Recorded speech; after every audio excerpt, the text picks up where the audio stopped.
everyone, and welcome to the Franchising Matters series brought to you by Reshift Media. I'm Jen McDonald, and I am the VP of Content and Social Media at Reshift. And today I'm joined by Amanda Perry, who leads our influencer marketing team. Thanks for being here, Amanda. Thanks. We recently released a big trends report, 2025 trends, specifically for digital marketing for franchises. And we're going to put that a link in the description so you can download that for free. But one of those trends that we talked about a lot was really focused on influencer marketing and how it's changed and evolved, and what we anticipate coming in the next year or so. So let's jump into it. Yeah, sure. So there's four different categories of influencers. There's like very large mega influencers that are 1 million in following. There's macros, which are between 100,000 and 1 million. And then micro influencers between 10,000, and 100,000 followers. And finally, we have nano influencers who have between 1,000 and 10,000 followers. So influencer marketing really started with those huge mega accounts offering the most value for brands, but that's no longer the case. Follower count is no longer seen as an important attribute when considering influencers. What's more important is engagement quality, authenticity, and we've seen relevant influencer accounts shrinking more and more over time. Just as consumer behaviors change, they're looking at more realistic influencers, and costs have also affected that change as well. So moving into 2025, we're seeing brands turning more towards micro and nano influencer accounts as their primary focus for influencer marketing. Yeah, that's right. So, I mean, when I started like over a decade ago, influencer marketing really meant like the Gwyneth Paltrow's and the Kim Kardashians, these huge accounts. But it seems like the 2025 buzzword is nano influencers and micro influencers. So what is it about nano and micro influencers that is really attracting brands these days? They're more trustworthy, they're relatable, and they're more authentic. So they're often followed by friends, family, or by people that feel like they know them even though they haven't actually met them in real life. Their content is also more relatable and personal. It's not very polished. It's showcases real life content, which is typically more impactful. Consumers also want and need to see themselves in content in order to find it relevant. So nano influencers are a great way of being able to do that. Nano influencers aren't also like seen as the typical influencer, like those larger accounts. They're just regular everyday people posting about brands, and they're just like their audience. So their audience finds them relatable and trustworthy. And because of the close connection that they have with their followers, they're more likely to trust and act on their recommendations. They're also more likely to comment and like their content, which really builds engagement rates compared to those larger accounts. Yeah, I'm glad you mentioned engagement rates, because that's something that, especially if you're a marketer, organic marketing on Meta, particularly Facebook and Instagram, engagement rates we've really seen them drop recently. I just saw a stat this week that said for accounts larger than 10,000 on Instagram, the average engagement rate is 1%. So a couple of years ago, 2 or 3 years ago, it was like 3 to 5%. So how are brands using nano influencers to kind of get their engagement rate up? Yeah, so smaller accounts just tend to have higher engagement rates. And by engagement rate, we're talking about like the number of likes, comments, shares, saves, divided by their total number of followers. So when there is a lot of trust and relatability, consumers are more likely to trust that recommendation and they take action, whether that's liking, commenting, asking questions, or even clicking a link and purchasing to support that person. Because their accounts are smaller in general, their engagement rates are typically higher because more of their followers are commenting and liking their content. Also, because they're smaller and they have a more close-knit following, they're able to respond and answer questions from their viewers, and that really builds trust with their audience. It builds a community, and it also boosts that engagement rate as well. Yeah, I can definitely see that. I mean, I'm personally like much more likely to comment and like on a friend's post than like a huge actor's post. So I can see how engagement rates are great for brands. I would also think that one of the big appeals for brands using nano and micro influencers is the cost. It's not going to cost thousands and thousands of dollars to engage with them, right? Right. So they are more willing to accept lower payments or even just free product in exchange for posts. And that really goes a long way for lower cost campaigns and also more scalability. Proving return on investment in influencer marketing is something that's like growing more and more important as more brands are using influencer marketing, but it's also getting harder to actually achieve or show. And that's because of rising influencer rates. Influencers are they're becoming more in demand. Influencing is also becoming a more viable employment opportunity for them, so they are demanding higher rates for their work. And there's also all kinds of factors that go into their rates as well. It's the actual content creation, the deliverables, how many posts they're creating, where they're making putting those posts, if they have to travel to create the posts, if brands want usage rights to the content, and just their overall influence and like access to the community that they have built. But nano influencers they're just getting started. They may have never been reached out to by a brand before.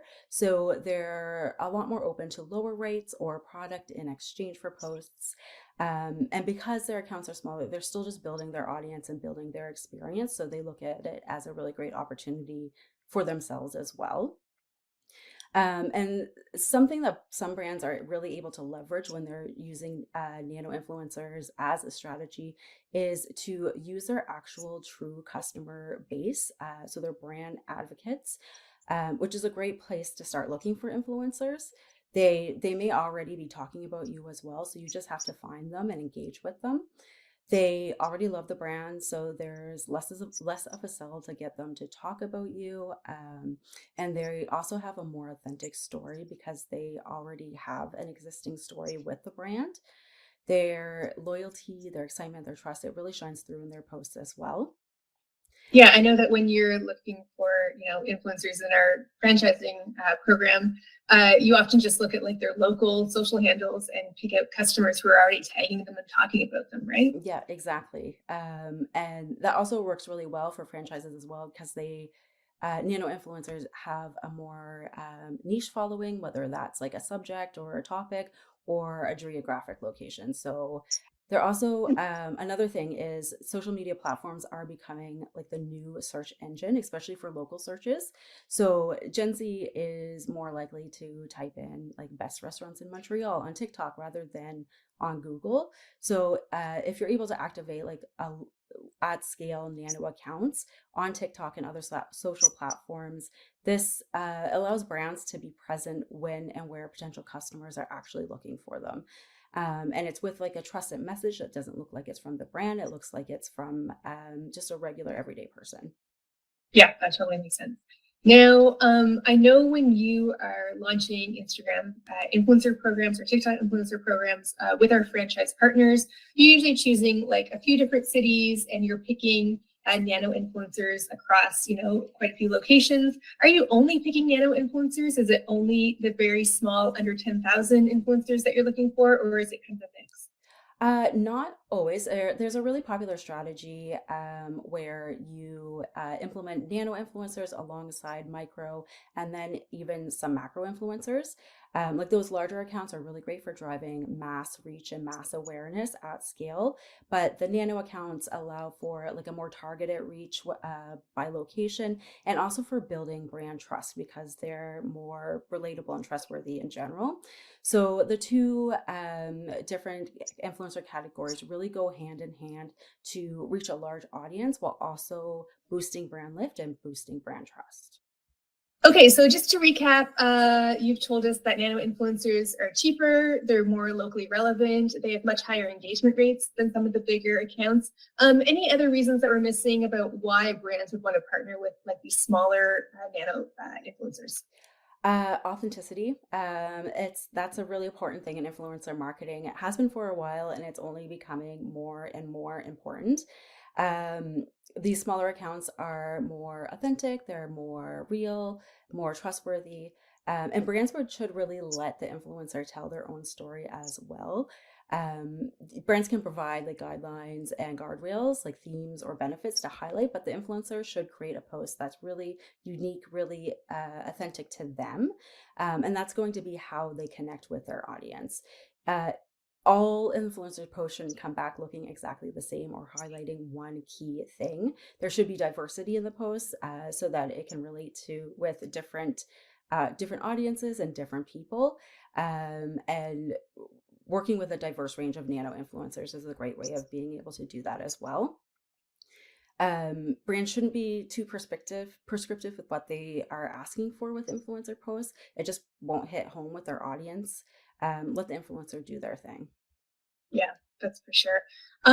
Okay, I love that you talked about authenticity, but it is 2025 and we cannot have a conversation about anything with digital marketing without using the phrase AI. So how is AI changing influencing marketing right now? It is really growing in popularity. AI influencers are influencers that look like real people, but they're not. A really good example of one is Fit Adiana on Instagram. She looks like a real model, but she was created by an agency in Spain, and she has a huge following and is bringing in like up to 10,000 a month in sponsorships, which is really huge. But so far, what we've been seeing are brands using AI influencers in a few different ways. They're using them very similar to traditional influencer marketing. They're using external AI influencers who've built their own following and engagement to promote a product or service, or they're building their own brand AI influencers to promote their products. And another popular thing that's coming up is they're using AI avatars to create highly tailored, low cost UGC content for ads. So their benefit is that they are lower costs. There's fewer limitations, and they can also be highly customized. So they can reach a very broad or a very niche audience. The brand also doesn't have to worry about a human influencer not meeting their deadlines or not creating the ideal content when they're using AI influencers. So there's a bit more brand control, which is um, kind of leaving. It's going the opposite direction with traditional influencer marketing. So that's a really good appeal for using AI influencers. It's also still very novel, which can attract a lot of attention, especially for younger and more tech savvy audiences. So as it develops, as AI becomes more ingrained into our lives, it'll be really interesting to see where this goes. Yeah, I'm envisioning a world where there's so much AI on our social feeds, whether it's like AI generated images or videos, or now people who look like real people that aren't, that I can almost see going back to human influencers as authentic Yeah, and real, being something brands want to do as well. yeah, exactly. Yeah. Okay, so lots of great information here. I just want to really quickly, before we leave, touch on the disclosure regulations, because I'm certainly seeing, especially on TikTok, but also on Instagram, some pretty major influencers promoting products, and I don't think possibly following all the rules that they should be, really disclosing that this is a paid sponsorship. So can you just very quickly, I know that some rules have changed very recently, so just go over like what brands should really be making sure that they're doing when they're working with influencers. Yes, absolutely. So, the FTC, which is a governing body in the US, they updated the influencer disclosures quite recently. It was at near the end of 2024. And transparency is now more important than ever. Brands and influencers really need to make sure that they're disclosing any material connections at all, whether that's like payment, employment, or a gifting collab, and it should be crystal clear in the post. The more transparent the partnership is, the better. So, some of the new recommendations include that the influencer needs to disclose the partnership both verbally, so actually mentioning the partnership in the video itself, as well as visually in the content. So, including like hashtag brand partner as a text overlay on the video. And this is to make sure that followers don't miss it at all. They shouldn't have to look for it. It should be right there. And it's also more inclusive, which is really great. So we're way past the days of just putting like hashtag ad in the caption. It just won't cut it anymore. Consumers are also really demanding this transparency as well. They don't want to be lied to or misled, and they really respect when an ad is properly disclosed. If it's not, sometimes they will definitely call it out. So they want to know when they are being sold to, and sometimes it doesn't even change their purchasing behavior. They're still looking for those ads to make purchasing decisions. Yeah. So, and I know that Amanda, you have written quite a few blogs recently on the changes both in Canada and in the US. So if anyone's interested in learning more, if you go to reshiftmedia.com/blog and you search influencers, you'll see the latest on what we have on the guidelines. Okay, so just one last minute. So I'm going to just shoot a couple of very, very quick rapid fire questions at you and just really, really quickly wrap it up with these. If you're a brand and it's 2025, what platforms should you be prioritizing right now? Instagram and TikTok are still the biggest contender, but we're seeing YouTube like reemerge really. Consumers are watching and looking for longer form content, and influencers and brands are both looking to diversify where they are showing up. So YouTube is a really growing in popularity right now. We're seeing more influencers building a presence there, and we're also seeing more brands engaging influencers who have a presence there. Okay, any quick tip on how to make sure brands are maximizing their value from influencers? I would say ask for influencers to post to other platforms, and some that you may not think of. Like two really good emerging channels that are coming back are blogs and newsletters. Influencers are building a really highly engaged audience on platforms like Substack, sorry, which is a great opportunity for brands to reach a really highly engaged audience, and it works really well for affiliate programs as well.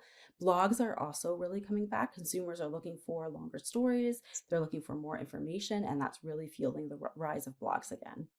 Yeah, for sure. I'd also add when you're working with contracts with influencers, getting usage rights for paid ads. So we're finding that the influencer videos that Amanda's team is producing, when we actually leverage them in our paid advertising, it does very, very well. So making sure you're getting those usage to whitelist your videos into ads is great. And then lastly, it's 2025. What else should brands be keeping in mind when they're talking about influencers?